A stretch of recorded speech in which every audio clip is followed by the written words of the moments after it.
Hey guys, I'm sorry to say that the footage for this video was corrupted, so you will not see me on screen, but I will still be giving my thoughts via audio version with the Rams at Niners NFC Championship game going on in the background. So the game preview will look a little bit different, but my thoughts will be the same, and I'll still go over the same things that I always do. Sorry again, next week we should be back to a normal game preview. It's a short week here in week 5 of the NFL season as the Los Angeles Rams get ready to face off against the division rival 49ers here on Thursday night primetime. This game will be played at home for the LA Rams, and this is a big game. Not only will the winner of this game improve to 4-1, but the winner of this game will take firm hold of that number 1 spot in the NFC West. Today I'm here to preview it all for you guys. We'll talk about this Rams defense versus the 49ers offense, how this 49ers offense has kind of shifted identities a little bit, and how their offense could be maybe a little bit adjusted with some of the injuries that they have. We'll go over their team stats, we'll go over some key matchups to watch, and some keys to the game for the Rams. We'll do the same thing on the other side of the ball with the Rams offense versus the 49ers defense. Obviously, the 49ers did lose some key guys in the offseason, but they did gain a big addition in their defensive coordinator. We'll talk about him, how he can impact the game. We'll talk about some key matchups and some keys to the game as well there. And you guys know, what's a game preview without a score prediction? I will leave mine at the end of the video. Be sure to drop yours down in the comments below.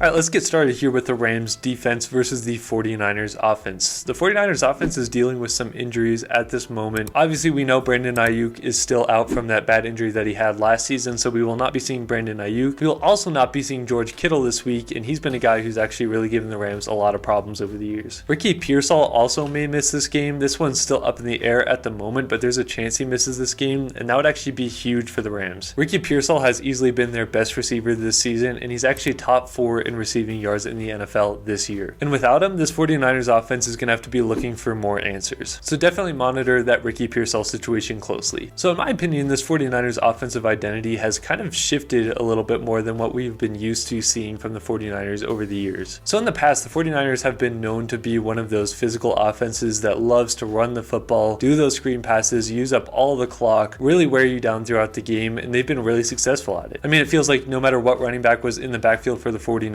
they were just shredding through teams on the ground, including the Rams. As we take a look at the offensive stats for the 2025 49ers, you'll see a little bit of a shift of that kind of tendency. The 49ers are 23rd in points per game with 20 points put up. They're 5th in total offensive yards per game at 368 yards even. They're 2nd in passing yards per game at 280 yards even. They are 28th in rushing yards per game at 88 yards even. And they are 14th in time of possession with 30 minutes and 23 seconds on average. So looking at that number there for the 49ers rush offense being 28th in the league with 88 yards a game, that was very shocking for me to find out. And it's not even like the 49ers are just completely abandoning the run game. They actually have the 6th most rush attempts in the league this year. Christian McCaffrey is only averaging 56 yards a game on the ground. Now they'll use McCaffrey, they'll use Brian Robinson Jr. in there as well. It's not just going to be McCaffrey, but that is definitely very eye-opening. On top of this, the 49ers don't even have a rushing touchdown to this point in the season, which is also very surprising. A lot of people are questioning, is it McCaffrey that's fallen off? Is he just not as good anymore? Is this more of a run blocking thing? I think it's mainly run blocking. I also think that McCaffrey may not be as good at running the football, but he's definitely very involved in the passing game. In fact, he's been so good in the passing game that he has the 2nd most receiving yards on this 49ers offense with 305. He also has 2 receiving touchdowns. He's also leading the team in targets and receptions with 11 more receptions than any other guy on the roster. So I wouldn't say don't worry about Christian McCaffrey because he's just not going to run the ball. He's not going to be effective. The 49ers have just been using him a lot in the passing game, and that's where most of his success has come from. Again, maybe that has to do more with their run blocking this year not being as dominant, but it's definitely something to keep an eye on as we're so used to this 49ers offense being able to pass the ball, but their identity has always been run the football, just drain the time of possession, wear out your defense, put up a lot of rushing yards, and that just hasn't really been the case this year. When you look at the 49ers passing offense this year, they've actually been really good. I mean, as we mentioned earlier, the 49ers are 2nd in passing yards per game with 288 yards per game. And it's important to note that Brock Purdy missed 2 games in the NFL season and Mac Jones filled in for those 2 games. So we're kind of combining their passing stats together to get an idea of what they're doing. And while it's interesting that they have the 6th most rush attempts in the league in the NFL this season, they actually also have the 3rd most pass attempts in the NFL this season between Mac Jones and Brock Purdy. They really throw the ball a lot. And if you combine Mac Jones and Brock Purdy together with how many passing yards that they have on the season, that would actually lead the league with nearly 1,150 passing yards. So they're definitely getting it done there in the passing game for sure, a lot of volume. So obviously we know that Brandon Ayuk has not played at all this season. We know that Pearsall is questionable. We really don't know what his status is, and we know that George Kittle is not playing. So you don't get all these passing yards without guys bringing it in. And the guys that have been most effective for this 49ers team in that category is Ricky Pearsall and Christian McCaffrey. I mean, we talked about it. Ricky Pearsall may miss this game. He is definitely their best receiver, and he's had the most production as far as yards go.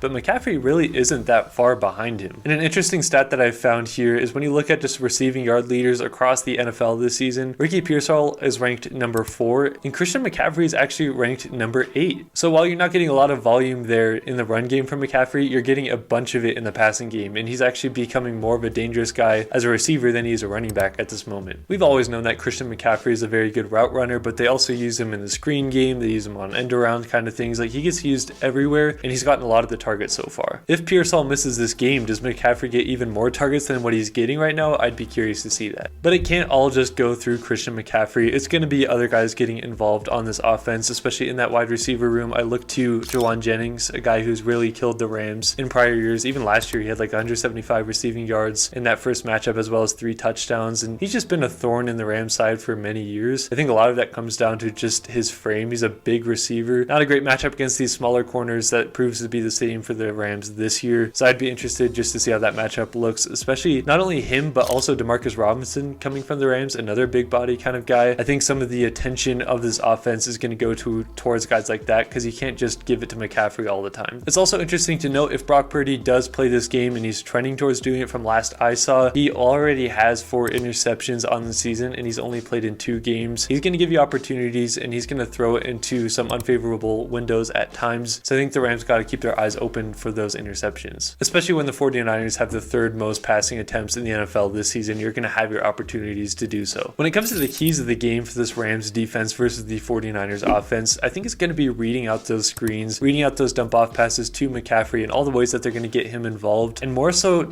reading it and being able to go out and make the tackle. If you're going to be missing tackles, that is going to be a big thorn in your side, because McCaffrey can really just kill you in that way. Even if he gets a pass for 2 yards, he can turn it into an 80-yard play. So I think tackling and reading out those opportunities that they're going to give it to McCaffrey, as well as other weapons. The 49ers do like to use their screen passes, so being able to diagnose that, read that, and make the tackle is going to be huge. I also think disrupting Purdy's timing is going to be key here with bringing the pressure. This is going to be the best front that the 49ers have played all season by far, and the Rams are up there in sacks this year. They are tied for 2nd in sacks this year, only being 1 behind the league leader in the Denver Broncos at 15 sacks. So I think getting in Purdy's face, disrupting things, he obviously can move. He's more agile than people think, but I think if you can get in his face and just disrupt things, that will be a big key for this game. And stopping the run is always a big key, especially against the Shanahan offense. While they haven't really had the rushing success this season, you know that they're going to still try, as they have the 6th most attempts in the NFL on the ground. So they're not just going to completely abandon it, I don't imagine. So stopping the run is still going to be important. The Rams have shown that they can do that really well against guys like Jonathan Taylor, Saquon Barkley, Tony Pollard, Nick Chubb. So I'm pretty confident that they can do so, but I think it's still going to be a key to be able to do that, put it into Purdy's hands and let this pass rush go and eat. Talking about some matchups here for the Rams defense versus the 49ers offense, I'm going to start with Nate Landman versus Christian McCaffrey. Nate Landman, we've talked about him all the time. I feel like every week he gets in these key player matchups because we've always played these really good running backs to start the year. And that's no different here with McCaffrey. I think is obviously going to start with stopping that run, but also Landman's ability to be able to read out those screens and make those tackles that I talked about, compared to guys that we've had in the past like a Roseboom or a Reader that just are not as effective in that way and can kind of get bullied at times with matchups like this. So I think watching Nate Landman versus Christian McCaffrey is going to be a marquee matchup. You also got one of the better tackles in the NFL, Trent Williams, going up against Jared Verse. This is going to be a huge matchup in my opinion. Really fun to watch the showdown. I think Trent Williams has taken a bit of a step back this year. Not incredible. He's still